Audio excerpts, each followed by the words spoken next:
성경은 이 세상이 끝나는 날, 마지막 심판의 날에 대하여 어떻게 설명하고 있을까요? 그 과정을 우리 미가서를 통하여서도 확인할 수 있습니다. 요한계시록과 서로 비교하면서 묵상하는 것도 큰 도움이 되리라 생각하는데요. 먼저 5장 1절입니다. 딸 군대여 너는 때를 모을지어다. 그들이 우리를 애워쌌으니 막대기로 이스라엘 재판자의 뺨을 치리로다. 요한계시록에 아마겟돈 전쟁이라는 단어 들어보셨을 적이 있을 겁니다. 마지막 때에 있을 최종적인 최대의 전쟁에 관한 표현이 아마겟돈 전쟁이죠. 선의 세력과 악의 세력의 대충돌을 의미하는 것인데요.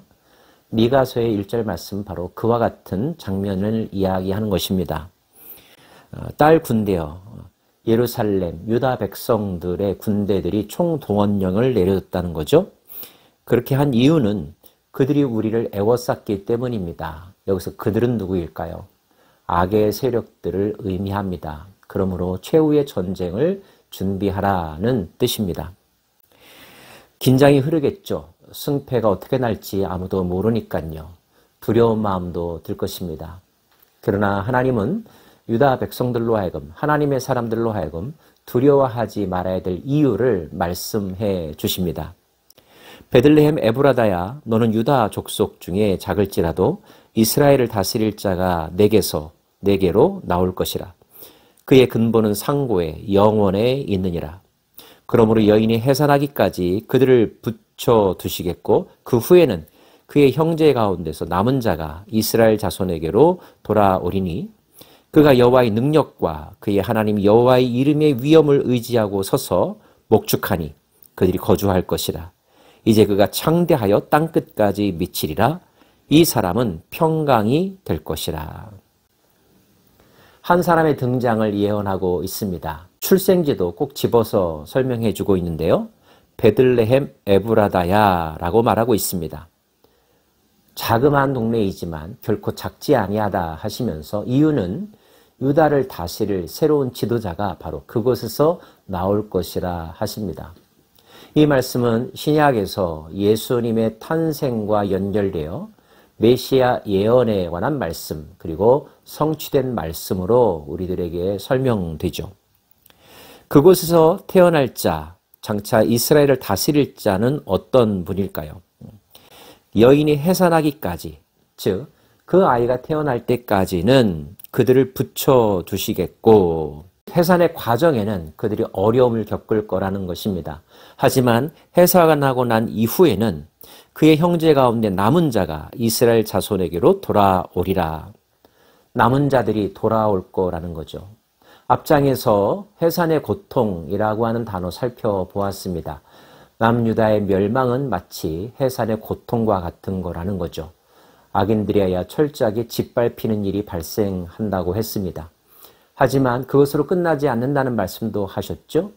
그 고통은 고통으로 끝나지 않고 새로운 출발을 위한 과정이라고 말씀드렸는데 그 내용을 5장에서 다시 한번 설명하고 있는 것입니다. 남은 자들이 돌아올 것이라고요. 그는 어떤 분입니까? 여호와의 능력과 하나님의 이름의 위엄을 의지하고 그 백성들을 이끄는 자라 하십니다. 하나님의 권능이 그의 머리 위에 있습니다. 그의 입술을 통하여 그가 행하는 모든 사역을 통하여 하나님의 능력이 나타납니다. 하나님이 일하시니 결코 패배할 리가 없겠죠?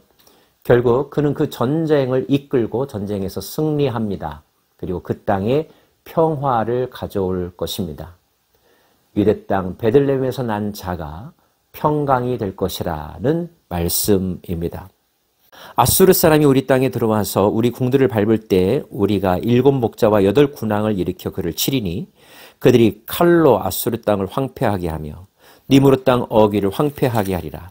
아수르 사람이 우리 땅에 들어와서 우리 지경을 밟을 때에는 그가 우리를 그에게서 건져내리라. 아수르라고 하는 지명 또 니무롯이라고 하는 지명이 나옵니다. 그 시대의 특정한 지역, 국가를 의미한다기보다는 악을 상징적으로 표현하는 단어라고 이해하시면 좋겠습니다. 즉 악의 세력들이 쳐들어온다는 거죠. 그런데 그때 우리도 총동원해서 싸우기도 할 것입니다. 궁지에 몰리는 순간이 온다면 그가, 즉 장차 오실 메시아가 우리를 도와주시고 구원해 주실 거라는 거죠.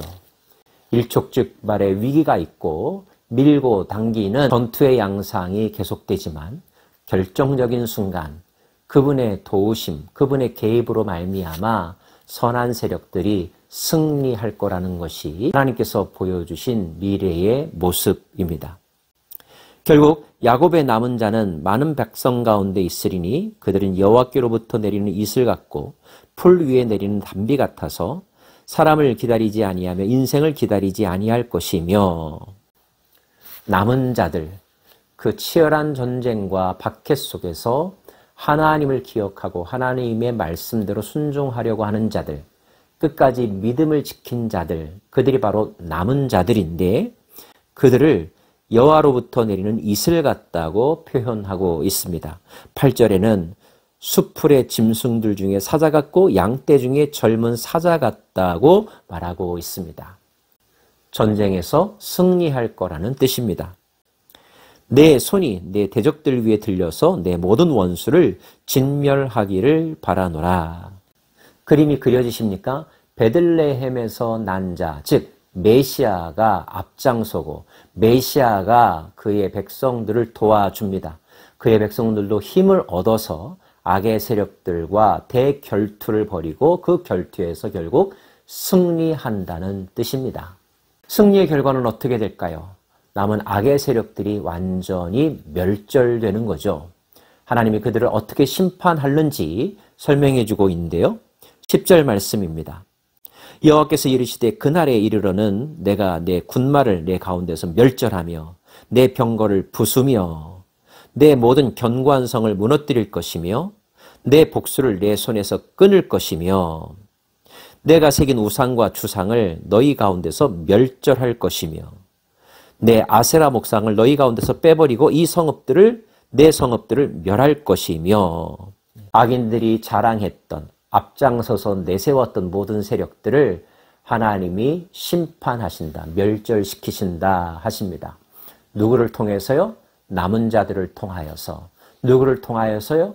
앞장서서 이끌어가는 베들레헴에서 날짜 메시아를 통해서 말입니다.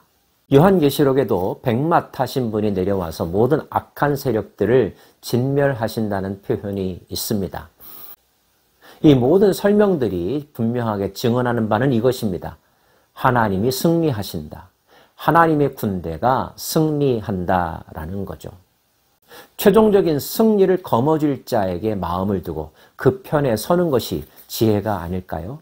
그야말로 탁월한 선택이겠죠. 일시적으로 힘을 과시하며 많은 것들을 소유한 자가 아니라 마지막 순간에 웃는 자, 영원히 그 승리를 누릴 자, 그 편에 서는 것이 지혜일 것입니다. 저와 여러분들은 지혜 있는 자들이 되기를 원하고요. 승리자의 편에 서는 승리의 백성들이 되기를 원합니다. 누가 승리자이십니까? 하나님이 승리자이십니다. 하나님께서 기름 부어 세워주신 종이 승리를 쟁취할 것입니다. 그를 따르는 무리들, 의로운 백성들, 선한 백성들이 승리자들입니다. 그 틈에 내가 있기를 원하고 여러분들도 있기를 원합니다. 이제 악은 사라집니다. 하나님의 선하심과 의로우심만이 존재합니다. 그 나라는 영원할 것입니다.